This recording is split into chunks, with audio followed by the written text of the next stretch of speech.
Can we trust the New Testament as a reliable document?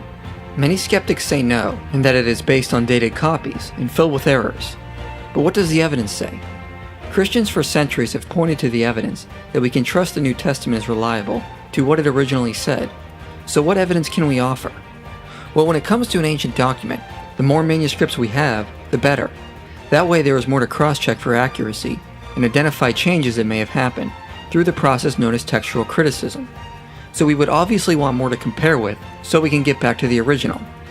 So what do we have of the New Testament? Of the original language of the New Testament, we've over 5,800 Greek manuscripts. In Latin, we've over 10,000 manuscripts. In various other languages, we have between 5,000 and 10,000 manuscripts. So we have an extremely wide variety of New Testament manuscripts from across the ancient world we can study and compare. And with more manuscripts, the more accurate we will be at reconstructing the original through textual criticism. But even if we didn't have any manuscripts, we would still have the entire New Testament preserved in the writings of the Church Fathers. It is estimated there are over 1 million New Testament quotes in the Church Fathers alone. If there was a large amount of intentional or accidental corruption of the text, then it would be easy to trace by comparing manuscripts of different regions. There was never a time when any one man or group of men had control over the text of the New Testament. There was never a Christian Uthman. All assertions regarding adding doctrines, changing theology, removing teachings, etc. are without merit.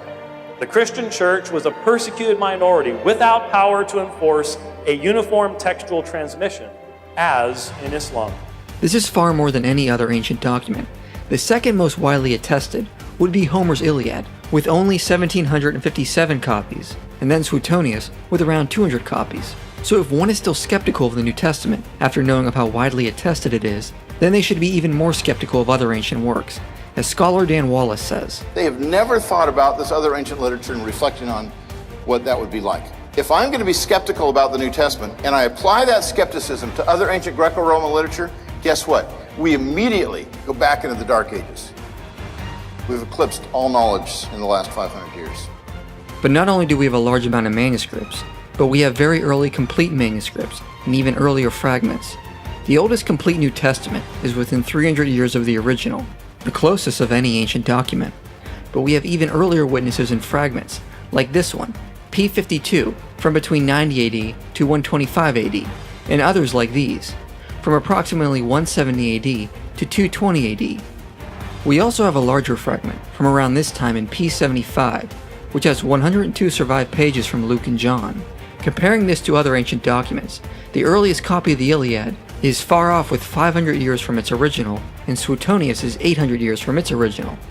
As you can see, the New Testament is by far the closest to its original than any other ancient document. So if we are to be skeptical of the New Testament, then we should be even more skeptical of other ancient literature. In fact, we have about a dozen fragmented manuscripts dating to around the 2nd century, which represent about 40% of the entire New Testament, and we have 120 manuscripts around 300 years from the original, which is incredible compared to other ancient documents. But despite this, some scholars still argue the New Testament copies are too late and full of errors. The leading critic Bart Ehrman says, "Not only do we not have the originals, we don't have the first copies of the originals. We don't even have copies of the original, or copies of the originals. What we have are copies made later, much later, and these copies all differ from one another in many thousands of places." Well, this seems like an odd thing to say, given the evidence we just discussed. So let's divide his objection into two parts and deal with each appropriately. The first is that our earliest manuscripts are extremely far off from the originals, not even copies of the originals. Well, this doesn't make sense, considering our earliest fragment is within 70 years or less of the original, and several larger fragments are around 150 years from the original. So why would these not be first or second generation copies of the originals? A papyrus manuscript in public use will last on average for more than 100 years. There is also no reason to assume the originals or first generation copies were copied once and thrown away or lost. In fact, Ehrman even acknowledges that a manuscript can likely be a direct copy of one from 100 years prior to it. Every time somebody translates the Bible, they don't say, well, I've got to take this manuscript that I translated from and destroy that now. That's stupid. We don't do that. It's never been done in the history of the church. There is no reason to assume the originals were just copied once and forgotten, or that scribes only had one copy to pull from. In fact, early church father Tertullian even seems to suggest the originals were still around when he was writing at the end of the 2nd century. Come now, you who would indulge a better curiosity, if you would apply it to the business of your salvation, run over to the apostolic churches, in which the very thrones of the apostles are still preeminent in their places, in which their own authentic writings are read. The Latin word for authentic normally refers to original documents, so it appears Tertullian is saying the originals were still in the churches to that day. He specifically refers to the letters of Corinthians, Philippians, Thessalonians, Ephesians, and Romans, and urges readers to visit these places to see the authentic writings for themselves. Even if Tertullian didn't mean the original scrolls the apostles wrote on, his testimony still tells us the Christians in his days were concerned with having accurate writings, and they were not discarding their copies as valueless, as skeptics suggest. And it's reasonable to suggest that if the manuscripts were read often, they were also copied often. And in fact, the amount of manuscripts we have today obviously suggests that. Ehrman's reasoning seems to imply New Testament copying was like a game of telephone, where a 4th century copy is a copy from one from a 3rd century, which in turn is a copy of one from the 2nd century, which is a copy of one from the 1st century, which was a copy of the original. But there is no reason to suggest the originals or the first copies were simply lost after they were copied once. Scribes could always go back to the earliest copies of their day that had survived and simply copy that. St. Irenaeus even testifies he had access to some of the earliest copies of the Book of Revelations, suggesting early copies were being preserved for accuracy in transmission. And the testimony of early church fathers indicates how sacred they considered these documents, so they were not carelessly being copied, but being held in high regard to preserve the faith passed down from the apostles. In fact, scholars Darrell Bock and Dan Wallace note the earliest manuscripts we have probably go back to around 100 AD. Two of the oldest manuscripts we have, Papyrus 75 or P75 and Codex Vaticanus or B, have an exceptionally strong agreement, and they are among the most accurate manuscripts that exist today. P75 is about 125 years older than B, yet it is not an ancestor of B. Instead, B was copied from an earlier manuscript of P75. See the detailed work of C.L. Porter. The combination of these two manuscripts in a particular reading must surely go back to the very beginning of the 2nd century. So the idea that our copies are far too late doesn't stand up to evidence, and textual criticism demonstrates we are not too far off from the originals. So what about Ehrman's other claim, that all other manuscripts have much variation and differ from one another in thousands of places? Ehrman and other skeptics will usually throw out the fact that there are 400,000 variants across New Testament manuscripts, which is in fact true. However, when you look at the details, this isn't a big deal. For example, the reason we have so many variants is because we have so many manuscripts. That would be expected with such a high number of manuscripts. But even with that, remember we have close to 6,000 New Testament Greek manuscripts, which comes to about 2.6 million pages of New Testament. If you do the math, that is one variant per 6.5 pages. Not really that much. Second, what kinds of variants are there?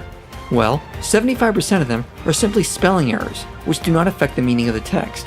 15% are variation in Greek synonyms and transpositions, which cannot even be translated. About 9% do affect the meaning of the text, but they are from very late documents, and obviously resolved by looking at earlier manuscripts. Then, less than 1% do actually affect the meaning of the text and are from early manuscripts. But none of these variants actually challenge or affect essential Christian doctrines, as Bart Ehrman even admits. The position I argue for in misquoting Jesus does not actually stand at odds with Professor Metzger's position that the essential Christian beliefs are not affected by textual variants in the manuscript tradition of the New Testament. This is the guy on whose works Muslims and atheists are basing their wild claims that the Orthodox have so corrupted the text that it must not have been Orthodox at all originally.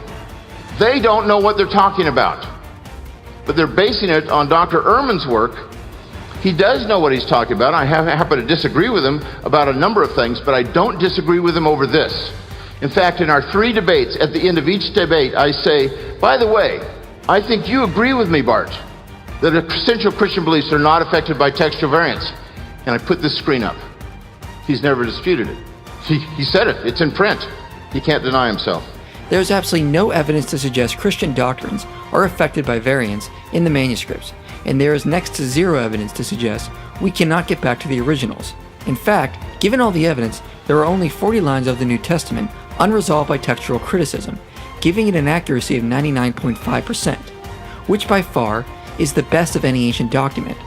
Now obviously, there is still debate over what a handful of passages were originally, and no Christian scholar argues we have exactly word for word what the original authors wrote. But in light of this evidence, we should also avoid radical skepticism that we can certainly never know anything of what the original authors wrote.